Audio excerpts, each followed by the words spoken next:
We know that the first 36 months of the development of a child's brain is absolutely critical to their functioning and development down the line. And so this is very important because there are a lot of changes taking place in the brain during those first 36 months. So the brain is continuing to myelinate, or kind of, as you could think of, insulate those nerve cells so they function better during that time. And it's occurring at a very high rate in those first 3 years of life.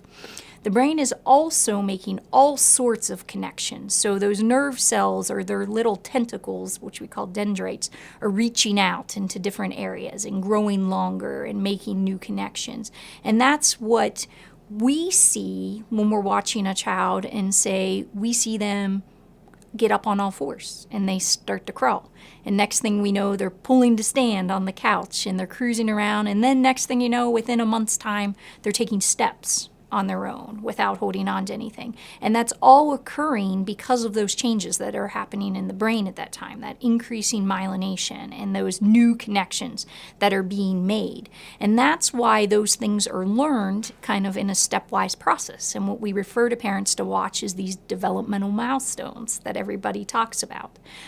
And so when we're talking about child development in the early 36 months, we know if we're seeing delays early on, so that the child is not all of a sudden standing up or walking on time or saying their first words on time, we also know it's very critical to pick up on that early and start to intervene.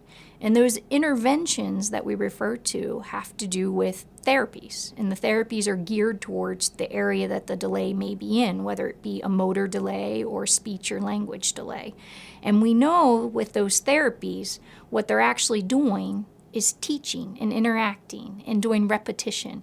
And it's those type of skills or interactions that teaches the brain or tells the brain, okay, we got to start making some of these connections and reaching out. And maybe I can't make the connection with the certain center I was supposed to, but we'll reroute it this way.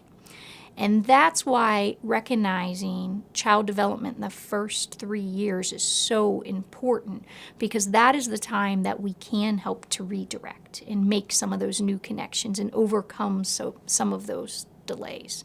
And so there have been federal and statewide programs developed to not only help educate parents and practitioners to watch for these early milestones or concern for delays, but also to then help intervene once those delays are recognized.